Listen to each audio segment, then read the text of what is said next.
menentukan skor. Oh. Jadi panelnya di situ. Oke. Proses panelnya itu di akhir. Menurut penilaian kami begini sehingga spekulasi. Dia kasih komen lah gitu ya. Dalam hal ini maka kemudian diantara mereka mengeluarkan skor kolektif si A. Itu menjadi acuan juga bagi publik. Pada saat itu memang kita tanya kenapa tidak dilakukan bertanya langsung dari panelis. Ketentuan pada saat itu memang aturannya sudah seperti bagaimana agar sistem ini bisa diperbaiki. Bersama Komisi 2 itu tentunya dibahas yang paling optimal yang juga mengandung ciri khas Indonesia.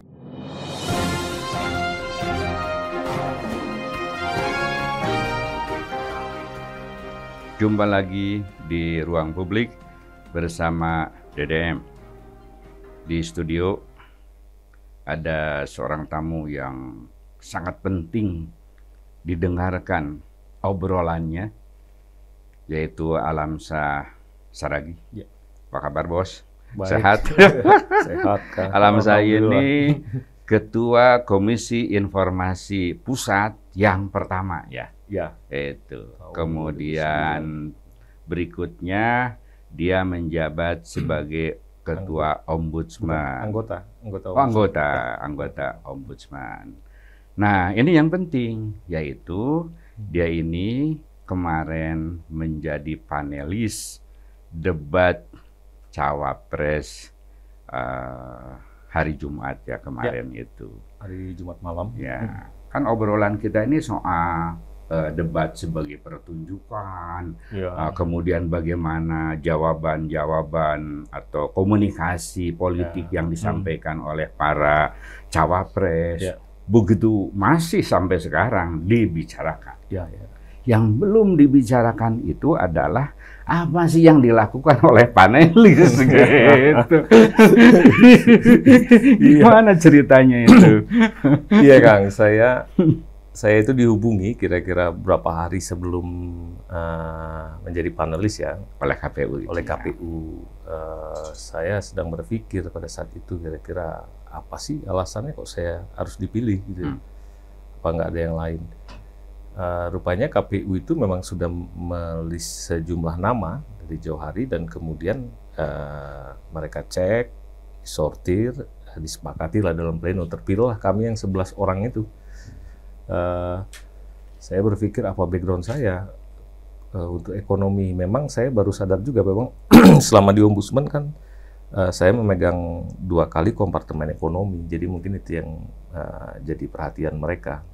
Pernyataan saya mungkin selama di Ombudsman hasil-hasil kerja saya sehingga kemudian dipandang patut untuk masuk di dalam tim panel ini.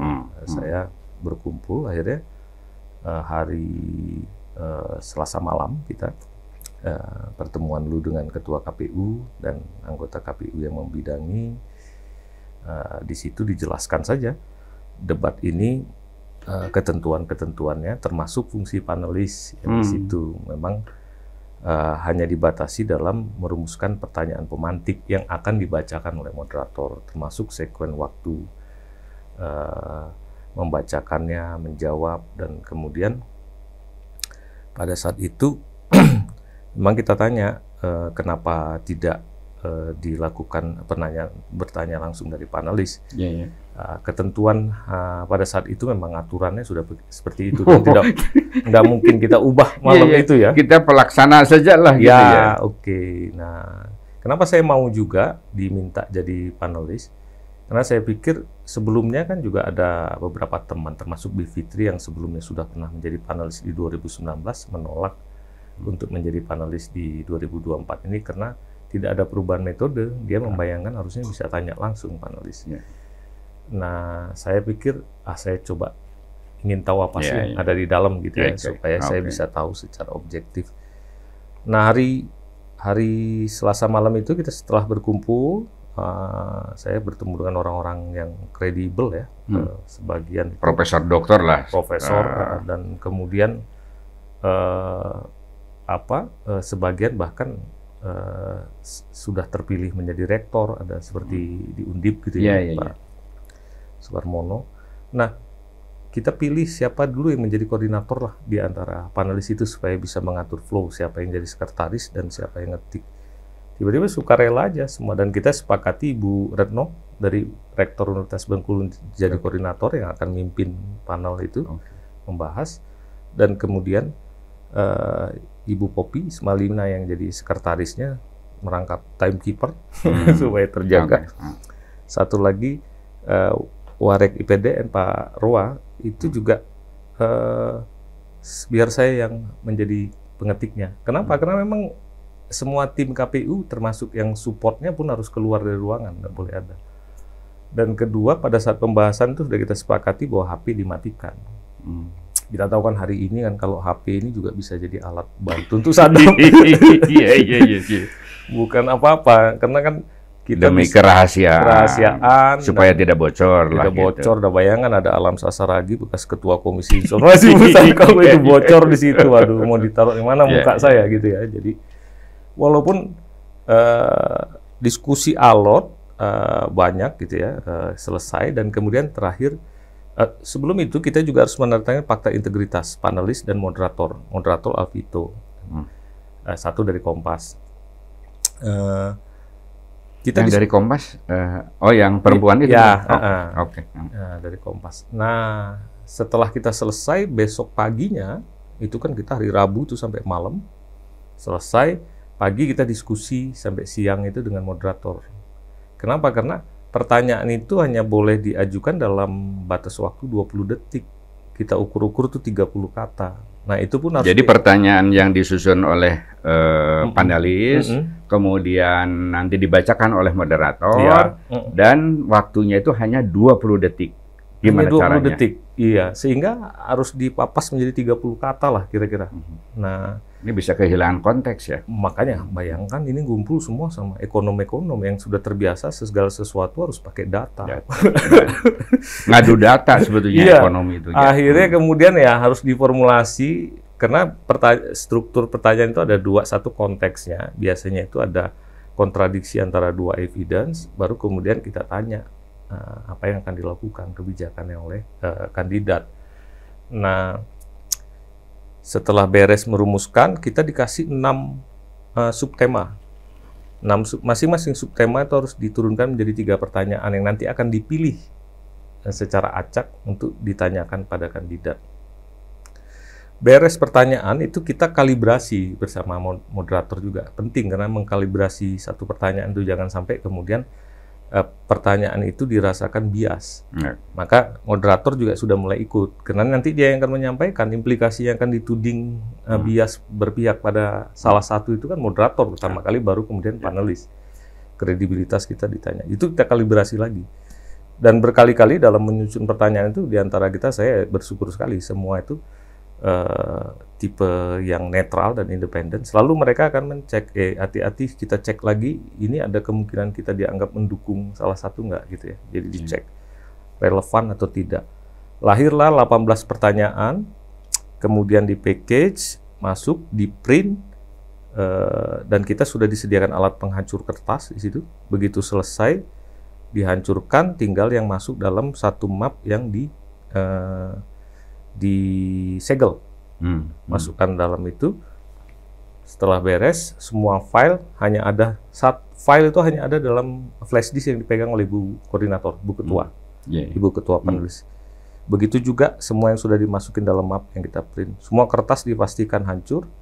Selesai, kemudian kita awasi lah, karena kita yang harus bawa sampai ke acara debat, sampai diserahkan oleh Ibu Ketua kepada Ketua KPU. Ketua KPU dalam waktu itu juga menyerahkannya ke moderator, sehingga spekulasi-spekulasi yang dinyatakan akan bocor dan lain sebagainya itu tidak terjadi. Jadi Anda jamin bahwa apa yang dirumuskan oleh para panelis itu tidak bocor. Tidak bocor. Ke salah satu pihak atau ke siapapun. Siapapun lah. Oke. Nah, pertanyaannya adalah, namanya panelis gitu ya. Tapi kok hanya ngerjain membuat pertanyaan, lalu milih kertas pertanyaan, ditunjukin gitu. Ya, kemudian moderator yang membacakan.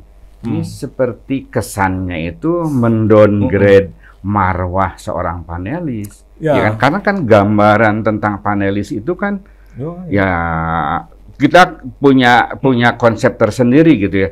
Kalau ini kan bukan panelis, namanya tim perumus pertanyaan gitu ya. Ya. Jadi di kita sendiri juga sudah terjadi muncul pembicaraan ya, gitu. seperti itu ya. Perdebatan gitu. Perdebatan itu dengan segala keterbatasan. Oke. Mungkin ini catatan nanti untuk KPU ya, kalau kita mau menerapkan hanya sekedar merumuskan soal, ya mungkin kita bilang aja panel ahli untuk perumusan soal. Iya, jangan panelis gitu ya. Jangan panelis debat. Okay. Jadi panel ahli untuk perumusan soal atau perumusan pertanyaan. Selesai. Namun demikian memang saya berpikir ini di luar arena panelis ya. Kemudian saya kan ikut. Udahlah, Anda kan sebagai partisipan pengalaman jadi panelis sudah selesai. Nah, sekarang kemudian Anda punya obsesi bagaimana sebetulnya panelis dalam debat pilpres itu ke depan.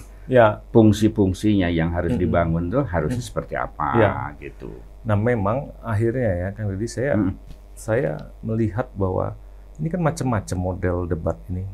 Terutama kalau yang parlementer tidak akan terjadi perdebatan dalam pemilihan, tapi perdebatan itu di parlemen. Bahkan ketika memutuskan sesuatu berdasarkan polling kayak Brexit, itu kan terjadi debat antara Perdana Menteri dan dahsyat ya. Dan tokoh oposisi di sana di parlemen. Selesai kemudian anggota parlemen itu voting. Bahkan sampai akhirnya terjadi pergantian Perdana Menteri pada saat itu ya. Itu memang betul-betul adu data. Jadi dikasih kesempatan dan ada yang memoderasi adalah pada saat itu adalah ketua parlemen ya yang memoderasi. Tradisi itu ada di Inggris, yang juga ada di Australia sebetulnya, karena mungkin tradisi Australia parlamentarian kan gitu ya, debat parlamentarian. Nah, bedanya di Australia itu sudah mulai dibikin agak lebih sistematis. Batasan waktu, nah itu ada di Australia itu, jadi 7 menit untuk ini gitu tema. 7 menit ya, bukan 2 menit. Saya nggak kebayang membahaskan sesuatu yang besar. Nasib menentukan bangsa itu hanya dibatasi sangat pendek, sementara untuk Indonesian Idol aja kita butuh berjam-jam. Jadi ternyata lebih penting idol ya. Ini Indonesian Idol lebih penting. Presiden itu super idol gitu ya. Jadi harusnya lebih lama lagi gitu ya. Tapi ya pasti ada pertimbangan sendiri ya dari KPU. Nanti mungkin saya juga akan coba untuk kasih masukan secara khusus KPU. Saya yakin teman-teman KPU juga punya keinginan memperbaiki. Sebelum itu balik lagi itu ada debat parlamentarian. Ada satu lagi itu gaya presidensial Amerika yang memulai, dan itu tradisinya panjang kan. Kalau kita pelajari dari sejak Amerika berdiri itu baru mulai pada saat Abraham Lincoln itu mulai dilakukan debat terbuka. Tapi dasarnya MOU antara satu kandidat dengan kandidat yang lain. Jadi Lincoln dan lawannya membuat MOU termasuk aturan debatnya. Jadi debat head to head itu tradisinya Amerika betul. Dasar ya. Jadi kita bikin aturan main ya. Jangan bikin nanti istilah singkatan kayak cerdas cermat ya. Itu diatur di situ, dibikin dalam satu kontrak MOU gitu ya, nggak boleh lah misalnya ad hominem nggak boleh gitu. Ad hominem. Menyerang orang, mempermalukan. Personal attack lah ya. Gitu. Personal attack sehingga ada. Tapi kan orang yang memahami begitu tentunya orang yang juga sudah memiliki tradisi debat. Kematangan demokrasi, sikap demokrasi. Betul. Gitu ya. Nah, kemudian berkembang. Bukan triki. Kalau triki itu kan kita, apalagi saya ngejatuhin orang gitu. Saya orang Batak. Kita hari-hari di toko tuak itu biasa berdebat begitu. Triki-triki begitu. Tapi itu kan debat, namanya debat warung kopi. Ini debat calon presiden, wapres gitu ya. Iya. Indonesia ada tradisi debatnya. Nanti suatu saat mungkin harus kita cari tradisi debat kita yang pas kita kombinasikan dengan seperti varian-varian tadi, lantas macam apa. Jadi mungkin sintesis lah ya gitu. Kita bukan Amerika, kita bukan Inggris gitu. Tapi ya kita juga punya satu style sendiri, kultur debat di sendiri. Priangan ada gitu ya. Tentunya juga kalau di tradisi Mataram saya nggak tahu, mungkin bisa digali. Iya benar. Tapi setidaknya dapat. Tapi kan prinsip universal debat ada, dan hampir semua tradisi itu menganut prinsip-prinsip universal itu. Jadi memang nggak boleh menjebak orang dengan sesuatu istilah-istilah itu memang tidak patut, tidak fundamental. Kedua, apalagi ini debat publik. Kalau kita melakukan trapping semacam itu, kita punya etik untuk membahasakan apa yang kita sampaikan itu mudah dipahami oleh lawan debat. Dan kedua, dipahami oleh publik. Jadi pertanggungjawab publiknya kan ada di situ. Dan itu bagian dari etika komunikasi politik. Betul, bagi orang itu bukan etika. Menurut saya ada etikanya. Kadang-kadang orang menganggap bahwa komunikasi itu nggak ada etika yang terkait dengan publik, ada. Apalagi ini komunikasi politik ya. Nah, ini saya autokritik sebagai bangsa aja. Jadi saya lihat. Dan otokritik kepada diri sendiri sebagai panelis. Itu harus itu. Ya. Kalau nggak mampu merefleksikan diri itu bukan manusia katanya. Jadi kita harus bisa refleksi lah. Saya ngerasa ini panelis. Tapi saya lanjut lagi dengan Amerika tadi. Setelah kasus Lincoln dan lain sebagainya, ini mulai berkembang debat-debat yang dikembangkan di university, di radio-radio gitu ya. Dan mulai ada sistem panelis untuk debat itu, yang juga bertanya. Nah, jadi panelis itu boleh bertanya, tapi tidak boleh membuat orang jadi malu. Tugas dia harus merepresentasi kepentingan publik, bukan menanyakan sesuatu yang merupakan kepentingan pribadinya. Dan bukan nyerang pribadi. Tidak nyerang pribadi. Kemudian juga yang paling penting sebetulnya, dia bukan mau menguji ini orang benar atau salah, bukan. Tapi dia harus mengejar aliran pikirnya macam apa, sehingga aliran kebijakannya itu yang akan disampaikan itu apa. Jadi kalau dia tipenya liberal, ya kemudian akan dikejar dalam konsekuensi dengan kebijakan liberal, kemudian menjadi apa gitu. Ini ideologis kan berarti ya. Misalnya pilihannya neoliberal misalnya, atau sosial demokrat, so kayak frame-nya kan udah jelas. Kita ngikutin frame itu. Betul. Ngadu data di situ. Betul. Misalnya nih, Anda ingin membangun infrastruktur begitu besar, tapi di satu sisi masyarakat kita itu 99% masih UKM, dan Anda mau menaikkan tax ratio sampai sekian persen. Apa itu prioritas yang bisa dilaksanakan? Bagaimana? Apakah tidak keberatan dunia bisnis? Kalau dia seorang liberal ya. Keren. Ya begitu-begitu. Sehingga para pelaku pasar juga menyatakan, nanti dulu gitu kan. Nah itu yang sebetulnya gunanya panelis seperti itu. Bukan untuk hanya bikin pertanyaan kemudian buka pertanyaan. Emang. Kemudian Kang Deddy, saya teringat lagi-lagi perjalanan di Amerika itu ada kemudian problem yang mirip. Almarhum Kang Ferry itu dulu pernah menyampaikan kita mau mengubah sistem debat, panelis itu nggak bertanya lagi. Kenapa? Karena ada gejala dan protes dari banyak orang kok panelis kita seperti berpihak. Amerika juga itu mungkin ya. Mungkin di Amerika juga mengalami. Meskipun tidak akan seluruhnya begitu. Itu memang mencari orang seperti itu berat, dan harusnya orang seperti itu memang dijaga dan diberi ruang pada saat momen-momen kritis penting seperti ini ya. Sehingga orang tahu, masih ada gitu ya di bangsa. Nah di sana itu ketika terjadi maka dikasih variasi debat. Ada subsidiary debat yang terjadi di kampus-kampus di mana ada panel yang nanya.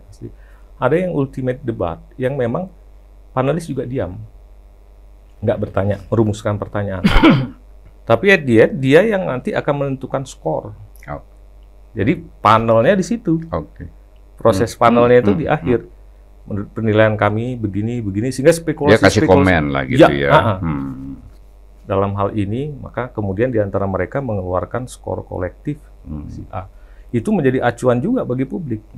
Karena orang yang menjadi panel ini memang orang-orang yang kredibel, tidak dipertanyakan lagi bahwa memberikan nilainya berdasarkan aspek subjektif, karena dia akan paparkan. Jadi ada soal substansi, soal konfirmasi data misalnya ada persoalan yang ini sebaiknya yang tadi tidak relevan disampaikan, singkatan-singkatan yang bukan sulit, itu pertanyaan yang dipersulit gitu. Nah, dan itu tidak etis misalnya. Gitu. Jadi Jadi ada panelis, ada juri gitu. Ada panelis itu ada yang dia sifatnya dari publikum, artinya itu mewakili publik, bisa tokoh masyarakat. Ya, dia mungkin bukan profesor, yang publik tahu betul concernnya terhadap, atau dia bahkan dapat penghargaan sebagai jurnalis paling apa. Gitu. Itu bisa. Jadi karena umumnya yang dekat dengan problem masyarakat kan jurnalis lah kira-kira. Ya gitu, misalnya jurnalis macam-macam. Nah, kawan yang panelis itu memang moderator. Moderator itulah yang menjadi wasit. Maka dia harus diberi kewenangan, bukan sekedar menjaga waktu, boleh tidak boleh. Saya bisa membayangkan sebagai Alvito ya, sulitnya. Saya appreciate, saya kasih masukan, ada kritik dari kawan, itu saya kasih masukan ke Alvito, saya bilang saya bisa membayangkan posisimu lah dalam situasi ini sebagai moderator yang belum di backup sama aturan main yang sebagaimana layaknya debat. Sehingga sebetulnya kan Alvito boleh juga mempanis, dia punya otoritas dengan pertanggungjawaban, misalnya menyatakan bahwa tidak boleh bertanya begitu, saya ulangi Anda untuk menjelaskan sekali lagi.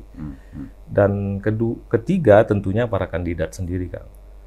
Dalam situasi debat yang sudah diatur sekalipun terjadi keliaran-keliaran semacam itu, maka kepiawaian seorang kandidat juga harus bisa. Lagi-lagi saya mau ngasih contoh, misalnya antara Caimin dengan Gibran kita ambil lah ya, dan Gibran dengan Pak Mahfud, Prof. Mahfud. Pada saatnya SGI nggak selesai, Caimin itu boleh bilang. Apa sih yang Anda maksud? Nah itu kan kemarin justru Caimin yang kena penalti. Jadi gara-gara itu dia kehilangan korban malah terkena sanksi. Tapi kalau dalam situasi tertentu Caimin kalau dalam tradisi boleh. Sebetulnya dia bilang bahwa pertanyaan Anda itu oke, tapi Anda menggunakan teknik bertanya yang saya merasa ada trapnya, maka dalam kesempatan kali ini saya tidak akan menjawab karena itu bukan sesuatu yang patut dalam debat. Iya, gitu ya misalnya. Bisa. Dan sebaliknya waktu nanya ke Prof. Mahfud juga bisa bilang bahwa saya paham yang Anda maksud, tapi topik itu harus kita bahas di debat berikutnya. Selesai jawaban gitu. Iya. Nggak usah komentari terlalu panjang. Ya, misal. Tapi nggak apa-apa. Ini kan proses kita ya. Sehingga itu yang saya bilang pilarnya itu ada panelis, moderator sebagai wasit, dan ada pada peserta sendiri, peserta debat. Nah, saya berharap ini semua nanti dibungkus oleh KPU menjadi satu aturan main, dilegitimasi oleh Komisi 2 ya, nanti satu aturan main yang kira-kira bisa menghasilkan debat yang lebih substantif dan atraktif. Jadi kan memang debat itu nggak terhindar ada aspek teatrikal ya, nggak bisa. Tapi sebagai kalau sebuah show gitu ya. Iya, kan itu kan perlu keseimbangan. Tapi kalau substansi hilang ya kita tinggal nonton teater aja. Jadi kita mengapresiasi KPU kemarin itu jauh lebih baik lah, lebih ramai sebagai pertunjukan daripada sebelum-sebelumnya. Hanya substansi belum kena ya karena tadi peran panelis yang dibatasi, kemudian juga waktu yang sangat terbatas, 2 menit menyampaikan visi misi, tentu ini menyulitkan sekali ya. Ya itu kan bisa direview oleh KPU nanti ke depan macam apa. Kalau argumennya seperti yang kita bilang, masa Indonesian Idol 5 jam bisa cuma singkat. Tapi saya sih yakin ya, bersamaan dengan ramainya debat ini juga menunjukkan bahwa kesadaran publik tentang pentingnya debat itu mulai ada. Walaupun debat itu biasanya di luar sana itu jadi sensitif ketika persaingan itu sangat ketat. Karena swing voter menjadi sasaran, undecided voter menjadi sasaran. Kalau pendukung yang mayoritas sudah nggak gerak tuh biasanya. Tapi itulah demokrasi kan gitu. Nah, yang tipis ini itu memang harus dipertarungkan kan, jadi sangat sensitif mengenai aturan main dan lain sebagainya. Saya sih berharap selain 3 komponen tadi, yang keempat adalah komponen ekosistem kita. Saya ingin kementerian perguruan tinggi sekarang sudah mulai sih ikut melakukan pelatihan tentang debat. Partai politik itu kader-kadernya memang kalau perlu ya dilakukan satu training untuk debat gitu, karena kan kepala daerah juga nih yang akan dipilih nanti. Jadi sebelum itu saya ingin ngulas teknis memang ini, tapi penting untuk bagaimana KPU semakin dipercaya. Ini sudah ada mulai distrust kan, misalnya soal mic yang 3 itu kan. ada dugaan ini yang satu bisa dapat bisikan gitu kan gitu. Ada ditunjukkan loh ada seorang perempuan yang ngebisikin misalnya ada apa. Nah tapi misalnya calon nomor 3 Pak Ganjar sudah memberikan klarifikasi bahwa saya juga menerima mic 3 gitu. Yang belum jauh itu misalnya apakah kualitas mic atau alat yang diberikan itu sama ke semua atau ada kekhususan untuk misalnya salah satu. Nah, ini juga kan ya yang kecil-kecil gini terus diproduksi gitu. Nah, tentu kan ini harus tetap KPU memberikan ya klarifikasi yang clear gitu. Gimana? Ya, memang pasca debat selalu akan terjadi kontroversi dan kita tidak bisa batasi kontroversi hanya substansi. Orang boleh juga sampai aspek yang teknikal karena kan fairness itu menyangkut teknik juga kadang-kadang. Sehingga ketika orang bertanya jangan-jangan ada satu kandidat yang diberi peralatan khusus sehingga bisa mendengar pengarahnya. Dan itu belum dibuktikan gitu ya. Kalau toh itu concern dari publik itu hal yang wajar dan KPU kan bisa menjelaskan ya bahwa peralatan kami yang digunakan ini sama 3 misalnya mic, kenapa 3 untuk mencegah kalau tiba-tiba ada gangguan supaya tidak merugikan para kandidat. Nah kemudian yang kedua orang bertanya apakah sama alatnya? Nah kalau sudah begitu biasanya tidak mungkin diselesaikan oleh orang umum. Itu biasanya ahli-ahli forensik untuk elektrik ya, teknologi bahkan IT juga ada forensiknya sendiri, termasuk juga sistem sound system ini. Kalau mau sampai problemnya sampai itu mau diungkap. Namun biasanya sebelum sampai ke sana itu KPU itu bisa menyatakan menunjukkan ini loh alat yang digunakan, tinggal ditunjukkan aja ini yang diserahkan ke semua kandidat, ini ada berita acaranya. Kalau belum percaya baru forensik misalnya. Kalau itu pun biasanya kalau cuma keberisikan aja nggak ada masalah, tapi kalau ada yang komplain serius dan masuk ke kasus hukum, gugatan, nah baru forensik. Ini kan belum. Kalau belum itu biasanya cukup menunjukkan semua ada berita acara, ini peralatan yang digunakan, sudah diuji oleh ahli, semua sama. Kalau toh terjadi suara seperti itu, kemungkinannya ada, serahkan ahlinya yang ngomong. Udah. Tapi ini mungkin karena akhir tahun ya. Jadi sebenarnya clear lah ya, KPU tinggal menjelaskan saja bahwa tadi praduga itu ya sah-sah saja. Dan itu bagian dari kontrol. Nah terus ini bagian dari kontrol juga. Kenapa tiba-tiba kesempatan pertama itu dikasihin ke nomor 2 dulu, tidak nomor 1 dulu? Nah, waktu debat presiden sudah nomor 1.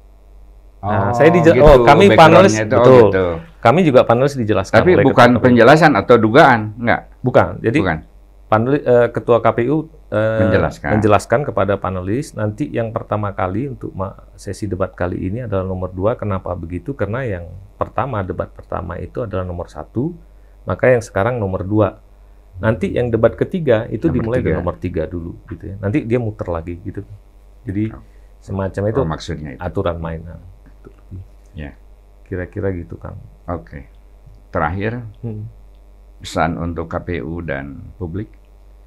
Saya berharap mudah-mudahan publik itu juga tetap concern ya mengawasi debat ini, dan kemudian untuk KPU tentunya yang kita sudah bicarakan tadi, bagaimana agar sistem ini bisa diperbaiki bersama Komisi 2 itu tentunya dibahas yang paling optimal yang juga mengandung ciri khas Indonesia setelah kita bandingkan yang lain, dan kemudian kalau bisa di-endorse juga supaya perguruan tinggi partai politik itu sudah mulai menerapkan kurikulum debat untuk para kader atau untuk mahasiswa caleg supaya bisa terjadi gitu ya kualitas debat yang lebih baik, yang adabnya masuk standar debat. Dan kemudian tentunya kalau untuk publik ada 2, publik secara umum ya feel free untuk mengomentari apapun. Untuk yang spesifik misalnya publik di pasar modal di mana mungkin perlu kerja sama KPU untuk melakukan debat-debat spesifik yang mengundang proksi dari kandidat. Kenapa? Disitulah tempat kita sudah bisa mengidentifikasi si A ini akan jadi menteri nih kayaknya, si B, sehingga kita lebih bisa fair pertarungkan. Itu ya, ya benar. Kita bisa pertarungkan. Jadi nomor 1 punya untuk ngomong ekonomi si A, yang ini B gitu kan. Kita akan lihat tuh perdebatan di situ dan kita jadi firm. Kalau dia menang, kemungkinan menteri keuangannya ini dan saya rasanya nyaman gitu kan. Itu yang mungkin membantu optimisme dari perilaku ekonomi. Begitu juga aspek kesejahteraan sosial di depan masyarakat sipil, terjadi perdebatan-perdebatan dari proksi di kampus, sehingga debat itu bukan hanya kita menunggu yang intinya, yang presiden dan debatnya, tapi subsidiarinya yang akan membentuk tim pendukung dia nanti kalau dia menang itu juga kita bisa lihat kualitasnya, gitu kan. Keren. Makasih. Keren, mantap. Itulah obrolan di balik layar dari seorang panelis, ya. Dan kita akan terus mendiskusikan bagaimana debat yang terbaik untuk Indonesia ke depan. Sampai jumpa. Right.